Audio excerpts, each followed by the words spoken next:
Hello friends, ఇవాళ మీతో ఇంకో కవితను పంచుకుంటున్నాను. దీని శీర్షిక 3 ప్రశ్నలు ఒక మౌనం. రంగు వాసనల భేదాలు మరచి పూల మరందం తాగే తేనెటీగ ఎప్పుడూ ఓ సవాల్ చేస్తుంది, నా అంత ఒడుపుగా మాధుర్యాన్ని పంచగలవా అని. అల్లంత ఆకాశపు ఎత్తుల నుంచి జారిన అదే నేర్పుతో నేలకు నీటి పూల కిరీటాలు పెట్టి మురిసే వాన చినుకులు అలానే అడుగుతాయి, ఇంత కళాత్మకత ఉందా అని.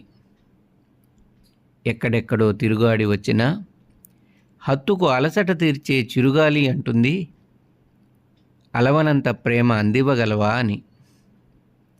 మనిషిగా ఏ మాధుర్యము పంచలేని, ఏ కళాత్మకత నిలుపుకోలేని, ఏ పరిపూర్ణ ప్రేమ ఇవ్వలేని నేను ఏం చెప్పను. ఇది నా కవితా సొంపుటి ఒక ఆదివారం సాయంత్రం ఇంకా ఇతర కవితల నుంచి. Please like, share and subscribe. Me Vijay Komati.